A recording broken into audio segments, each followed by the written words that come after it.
Estação Urbana.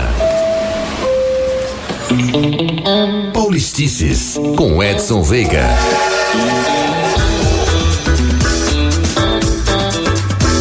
Mais um dia de Paulistices aqui no Estação Urbana pela Rádio Estadão, todas as terças e quintas. São Paulo em Foco, a partir de curiosidades, personagens, fatos históricos, tudo isso com Edson Veiga, que já está com a gente aqui no estúdio da Rádio Estadão. Tudo bem contigo, Edson? Tudo bem, Manuel, bom dia. Maravilha, e hoje você traz um tema aí a partir de uma pergunta de um leitor ou um ouvinte? Um ouvinte, ele até mandou um e-mail muito gentil, dizendo, ele se apresentou, se chama Anderson Reis, um abraço aí, Anderson, e disse que é ouvinte da rádio, se lembrava da primeira versão da coluna, Sim, ficou tanto tempo no ar, né? Pois é, disse que ficou muito feliz com a volta da coluna, fiquei até lisonjeado aí de alguém que lembrava, ficamos 2 anos hibernando a coluna. Verdade. E ele veio com uma pergunta, uma provocação, uma sugestão de um tema, para que a gente contasse um pouco a história dos primeiros trens do metrô de São Paulo. Olha só. E ele até dizia no e-mail, dizendo, olha, salvo engano,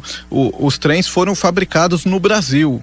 O que até na hora levantou que legal, será que é isso mesmo, né? Porque hoje em dia a gente até acompanha de vez em quando até alguns escândalos aí de compras de novos trens e de consórcios internacionais, da onde vem esse trem, e fiquei bem surpreso, mas fui atrás aí, né? A missão do ouvinte, a gente vai atrás. E o que você descobriu? E realmente, o Anderson tem razão, os primeiros trens do metrô de São Paulo, né? Vale lembrar que a operação comercial do metrô teve início em 74, mas o primeiro teste foi feito em 72, em setembro de 72. Os primeiros trens realmente foram fabricados no Brasil por uma empresa chamada Mafersa, que significa Material Ferroviário S.A.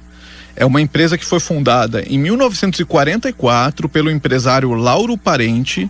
Ela acabou sendo estatizada em 1964, um pouquinho antes do golpe militar, e foi à falência nos anos 90. Na verdade, ela viveu o auge justamente nessa época da construção do metrô, assim, foi o melhor momento dessa empresa. Depois, nos anos 80, ela já começou a fabricar peças para ônibus, até entrou um pouco nesse mercado, até chegar à falência nos anos 90. Uhum.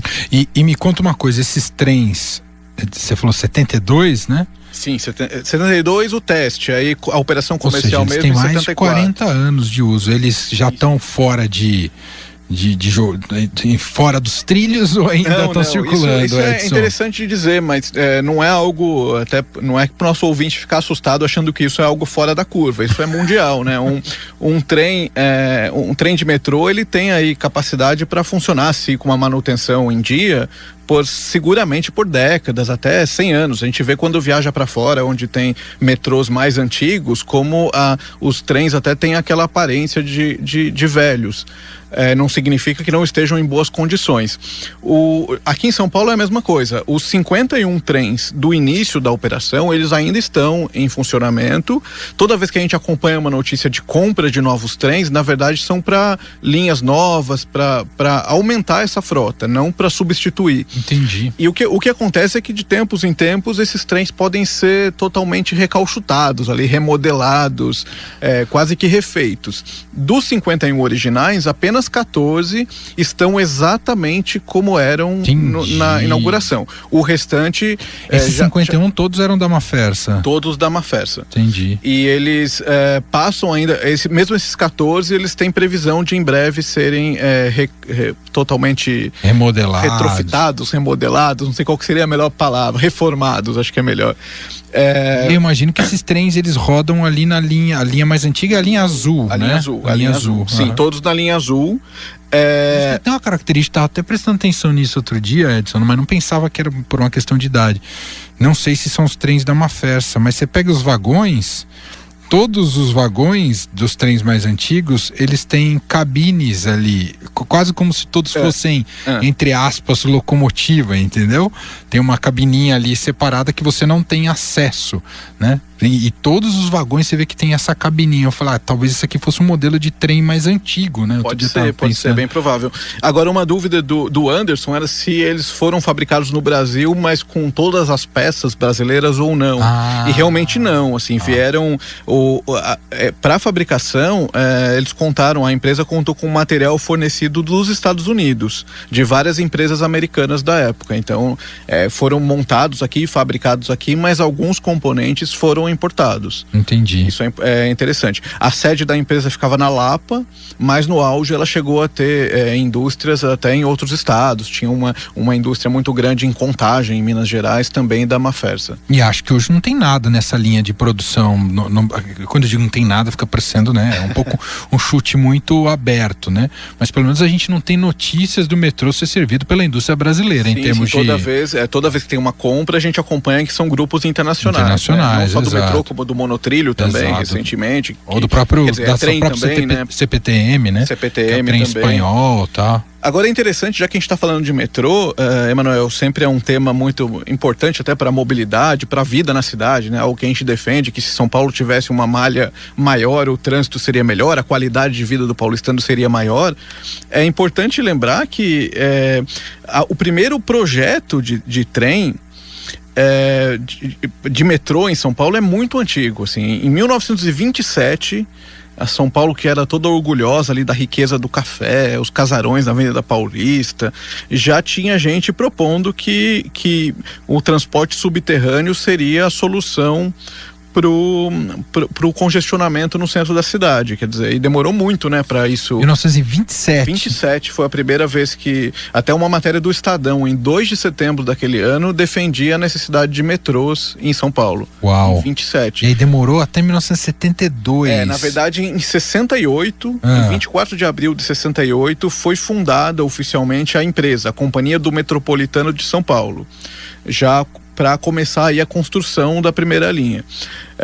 A partir dessa fundação, as duas datas importantes são 72, quando foi feito o primeiro teste, né? Era um trecho ali de 2 minutos do pátio até a estação Jabaquara, em que no veículo tinham 10 passageiros, eram chefes e funcionários ali, algumas autoridades e tal.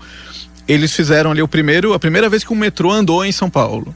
Mas a operação comercial mesmo só começaria 2 anos mais tarde, em 74. 74, demorou 42 anos, né? E você pensa o quanto a cidade se adensou nesse período entre 27 e 74, né? Você tem uma explosão, né, de gente vindo morar aqui, e é exatamente isso que mais complica a ampliação do metrô numa cidade como São Paulo, né? Sim. Porque a grana que você gasta com desapropriação, não só a grana propriamente dita e depois a parte logística, mas cada ano que passa, mais difícil se torna, mais caro se torna construir linha de metrô, né? Não, sem dúvida. Então, a necessidade é absurda hoje, mas o preço é altíssimo. Isso só tende a aumentar, né? Sem dúvida, ele fica mais caro, né? Ou seja, se tivesse aproveitado, tivesse construído junto com a cidade, né? Hoje a gente estaria numa situação bem diferente, né? Sem dúvida, a qualidade de vida incrivelmente maior aí pro paulistano. E a gente, em várias cidades, você observa justamente o inverso, né? Nova York, Paris, propriamente Buenos Aires até, né? Bem mais servida da malha metroviária. Sim, proporcionalmente eu acredito que sim, né? No caso de Buenos Aires. Tenho minhas dúvidas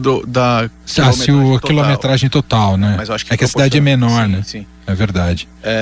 Agora, já que a gente também está falando desses trens antigos, eu descobri uma coisa, eu vou pôr até o link no blog, porque para quem gosta de trens, né, tem um pessoal que é fanático pelas locomotivas e tal, é um achado. No site do metrô fica meio escondido lá, por isso que eu vou pôr o link direitinho.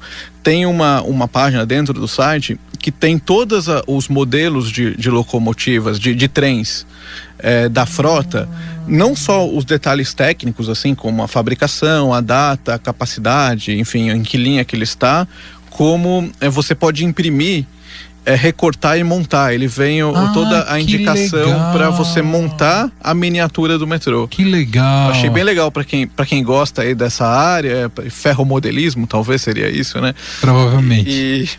E enfim, vou pôr o link no blog, aí dá tanto para comparar também os modelos antigos com os atuais, como também se alguém que tivesse esse talento manual aí para recortar e colar, vira uma brincadeira interessante. Demais, tá vendo? Tema de hoje, a partir da pergunta do ouvinte que escreveu pro Edson Veiga. O nome do ouvinte é Anderson Reis. Anderson Reis, obrigado pela sua pergunta, viu, Anderson? Quem quiser escrever pro Edson Veiga, como é que faz, Edson? Bom, o meu e-mail é edson.veiga@estadão.com. Esse Edson é com I, não é com demudo. A página das Paulistices no Facebook também é um jeito fácil da gente interagir, é só procurar a Paulistices. E tem o WhatsApp aqui da rádio também, né? Que é o 994811777. Pode mandar seu WhatsApp que eu encaminho aqui a pergunta pro Edson Veiga. Maravilha, Edson, fechamos assim? É isso aí, voltamos na terça-feira. Terça-feira, amanhã, ele tá nas páginas do Divirta-se do Estadão. Obrigado, Edson. Eu que agradeço, até mais. Estação Urbana, na Rádio Estadão.